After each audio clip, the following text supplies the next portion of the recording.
पिंटू एक अंडे का व्यापारी था। वो मुर्गियां भी पालता था। पिंटू रोज की तरह उस दिन भी मुर्गियों के अंडे इकट्ठे कर रहा था। तभी उसे अंडों के बीच एक सोने का अंडा मिलता है। अरे वाह, सोने का अंडा! ये तो सोने का अंडा देने वाली मुर्गी की कहानी की तरह सच हो गया मेरे साथ भी। राधा, ओ राधा, जल्दी आओ और देखो आज मुझे क्या मिला है। जी आ रही हूँ। अरे आना जल्दी से, तू भी देखेगी तो खुशी से झूम उठेगी। राधा जल्दी जल्दी घर से बाहर आती है और मुर्गियां जहाँ रखी रहती हैं वहाँ पहुँचती है। अरे क्यों इतना गला फाड़ रहे थे? अब बताओ ऐसा क्या हीरे तुम्हारे हाथ लग गए जो तुम्हें 2 मिनट भी सब्र नहीं हो रहा? अरे बात ही कुछ ऐसी है मेरी जलेबी बाई। फिर पिंटू राधा को सोने का अंडा दिखाता है। ये देख, क्यों रह गई ना आंखें फटी की फटी। अब तो हमारे भी अमीर होने के दिन आ गए।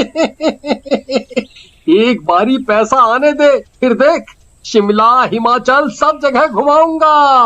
वो सब तो ठीक है, पर ये अंडा आया कहाँ से यहाँ? अरे तू आम खाना, गुठली क्यों गिन रही है? अरे अंडा आया है तो देने वाली मुर्गी भी तो होगी। क्यों ना हम वो मुर्गी ढूंढ कर बेच दें या उससे अंडा निकाल कर बेच दें। अरे बेवकूफ, वो कहानी का अंत नहीं देखा क्या? सोने का अंडा भी जाएगा और मुर्गी भी है। और अगर किसी को पता लग गया कि हमारे पास ऐसी कोई मुर्गी भी है तो डाका और पड़ जाएगा हमारे घर में। तो क्या करें फिर? इस सोने के अंडे को संभाल के रख देते हैं जब तक कि ये फूटने लायक ना हो जाए। क्या पता सोने के अंडे में से सोने की मुर्गी ही निकल जाए, ये भी तो हो सकता है? हाँ, ये तो तुमने 1 नंबर की बात की। हो तो तुम स्मार्ट, बट देखने में ही भोंदू लगते हो। फिर राधा उस अंडे को संभाल कर रख देती है। अब तो हम भी माला माल होने वाले हैं। क्यों ना मैं ये बात साहूकार को बता के रखूं। इस दिन भी सोने की मुर्गी इस अंडे में से निकलेगी, मैं तुरंत अच्छे दामों में बेच दूंगा। फिर रात को राधा सो जाती है, पर पिंटू अपने ख्वाब में ही जग रहा होता है। तभी राधा की आंख खुलती है। अरे तुम सोए नहीं अब तक? ऊपर से ये लाइट जलाकर रखी है, आधी रात गए। सोना नहीं है क्या? सवेरे काम पर नहीं जाना? अरे अपनी किस्मत अब जागी है, इसलिए अपन भी जागेगा। अब मुझे अंबानी बनने से कोई नहीं रोक सकता। ओहो, सर फिर गया है तुम्हारा। जागो, जगना है तो, पर मुझे सोने दो, और उसके लिए ये लाइट का बंद होना बहुत जरूरी है। राधा उठकर लाइट बंद करती है और वापस सो जाती है। अगली सुबह होते ही मुर्गे बांग देने लगते हैं। चिड़िया के चहकने और मुर्गे की बांग से राधा की नींद टूट जाती है। ओहो, लगता है सुबह हो गई। जरा देखूं तो सोने की मुर्गी बाहर निकली कि नहीं। वो जाके सोने का अंडा देखती है कि फूट गया या नहीं, पर जैसे ही राधा वो जगह देखती है वहाँ उसे अंडा रखा नहीं मिलता। अरे उठो, जल्दी उठो, देखो सोने का अंडा गायब है। पिंटू रात भर जागता रहा और भोरम भोर सोया तो उसकी नींद नहीं टूट रही थी। क्या है, सोने दे मुझे। तो रात भर खर्राटे लगा के सो रही थी और अब मेरी नींद खराब कर रही है। अरे आलस कुमार, उठकर देखो, सोने का अंडा गायब है। अरे वो गायब नहीं है, मेरे बेड के नीचे है। रात को मैंने ही रख दिया था, मुझसे सब्र नहीं हो रहा था। हद है तुम्हारी भी। अंडे से मुर्गी तो अपने हिसाब से निकलेगी, वो भी चूजा होगा। राधा उस अंडे को फिर से उठाकर रख देती है। ये खबर उनके एक पड़ोसी को पता चल जाती है। अरे वाह, सोने का अंडा, भला ये कैसा होता होगा? लखन अब एक मौके की तलाश में था। इधर दोपहर हो चली पर पिंटू अभी तक सोकर नहीं उठा। आज सारे अंडे उठाने को पड़े हैं, बेचने को पड़े हैं, और ये आदमी है कि घोड़े बेचकर सो रहा है। राधा गुस्से में बाल्टी भरकर पानी लाती है और सोते हुए पिंटू के ऊपर डाल देती है। पिंटू भड़बड़ा कर उठता है। क्या हुआ, क्या हुआ? सोने की मुर्गी निकल आई क्या? है सोने का अंडा फूट गया क्या? अंडे का पता नहीं, पर मेरे कर्म जरूर फूट गए हैं तुमसे शादी करके। राधा पिंटू को जबरदस्ती उठाकर मुर्गी घर में ले जाती है रोज का काम करवाने। इधर लखन को मौका मिल जाता है और वो पिंटू के घर में घुस जाता है। अब तो वो अंडा मेरे हाथ लगना ही है, और उस सोने के अंडे को बेचकर कोई अमीर बनेगा तो वो हूँ मैं। हाँ। पर वो अंडा रखा कहाँ है?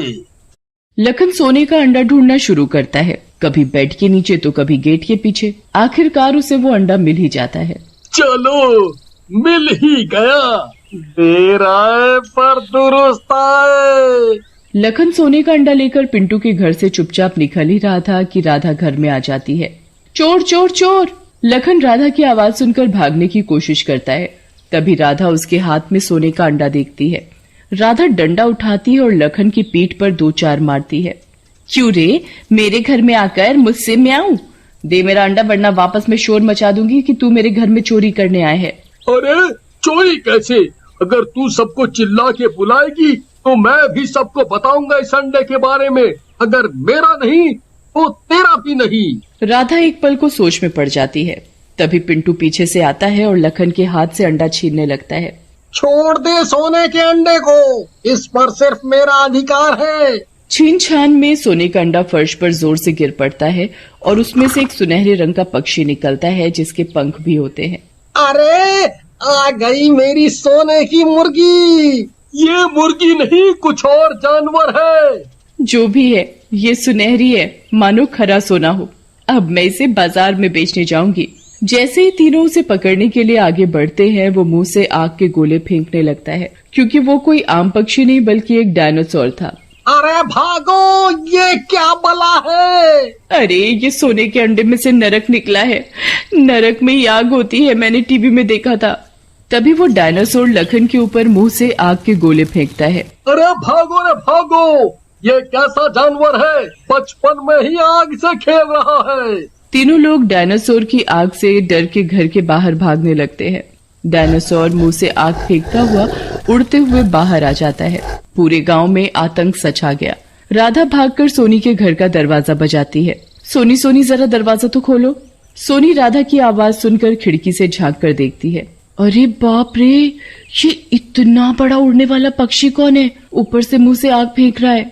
सोनी दरवाजा तो खोलती नहीं, उल्टा खिड़की के दरवाजे भी बंद कर देती है। राधा माफ कर दे, मैं तेरी कोई मदद नहीं कर सकती। वहाँ से कोई मदद ना पाकर राधा चौधराइन के घर जाती है। अरे कोई तो मेरी मदद करो, वरना वो नरक मुझे और मेरे पति को संभालेगा अपनी आग में।